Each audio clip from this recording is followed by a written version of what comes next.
دوستو، علماء دین کی مخالفت کے باوجود سنڈے فنڈے پروگرام ایک شام چار مینار کے دامن میں جاری ہے۔ برقع پوش خواتین کو باہر لا لیا گیا۔ بے حیائی اور بدتمیزی کی کوئی انتہا نہیں رہی۔ برقع پوش خواتین بھی غیر محرم سے مائک لے کر گانے گا رہی ہیں۔ ان سب حرکتوں کا گناہ کس کے گردن پر ہوگا؟ اللہ ذمہ داران سے ضرور پوچھے گا۔ ہماری مسلم مائیں اور بہنوں کو گھر کی چار دیواری سے نکال کر سڑک پر لا دیا گیا۔ اس کا ذمہ دار کون ہے؟ پرانے شہر میں اکثریت مسلمانوں کی ہے۔ کبھی کہیں بھی کچھ ہوتا ہے تو سب سے پہلے پرانے شہر کے غیور مسلمان بیدار ہوتے تھے۔ اب وہ ایمان کہاں ہے؟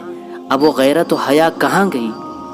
اب پرانے شہر کے بیچوں بیچ جہاں شہر کی تاریخی عمارت چار مینار اور مکہ مسجد ہے، وہیں بے حیائی اور بے شرمی کی ایک شام ہر 8 دن میں مقرر ہو رہی ہے۔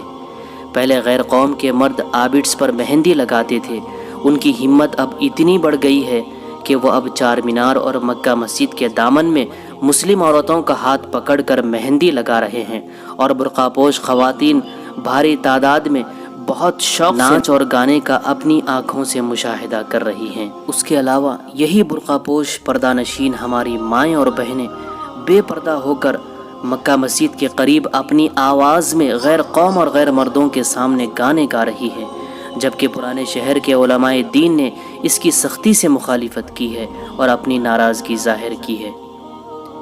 دوستو، ہماری مرضی کے بنا کسی کی ہمت ہی نہیں تھی کہ کوئی پرانے شہر میں بے حیائی کھلے عام کرے۔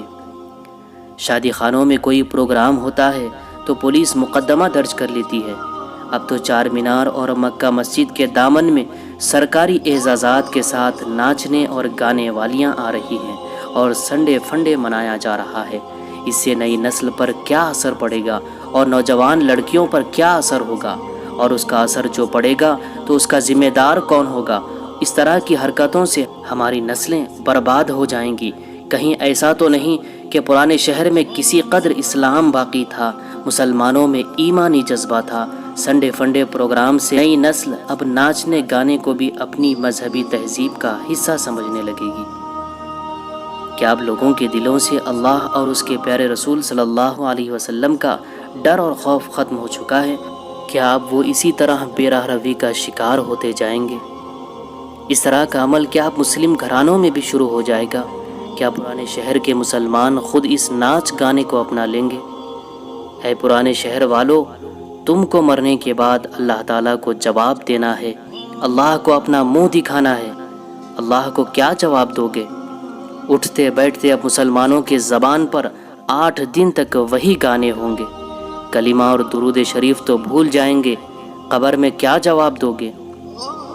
دوستو، ایک اور اہم بات یہ ہے کہ چار مینار کے دامن میں سنڈے فنڈے کی شام پورے تیلگو گانے گائے جا رہے ہیں اور غیر مسلم نوجوانوں کی اکثریت ہے۔ اس میں مسلم لڑکیاں غیر مسلم لڑکوں کا شکار بھی ہو سکتی ہیں۔ ماضی میں پرانے شہر میں مذہبی رہنماؤں کا مسلمانوں میں اثر تھا، آج ان کی ایک نہیں چل رہی ہے۔ آج ان کی ناراضگی کو نظر انداز کر دیا جا رہا ہے۔ بڑے افسوس کی بات ہے۔ علماء کرام اور مشائخین سے اپیل ہے کہ وہ اس سلسلے میں کوئی اقدام کریں اور قوم و ملت کو برائی کے دلدل سے نکالنے اور انہیں جھوٹ سے دور رکھنے اور برے کاموں سے دور رکھنے کی جد و جہد کریں، اور اپنے آپ کو ان لوگوں کی صفوں میں نہ رکھیں جو صرف سفید پوشاک کے ذریعے اپنی چھاپ بنانے کی کوشش کرتے ہیں۔ دوستو، اس پر آپ کی کیا رائے ہے؟ کمنٹ کر کے ضرور بتائیے، اور اس ویڈیو کو لائک اور شیئر بھی کر دیجیے۔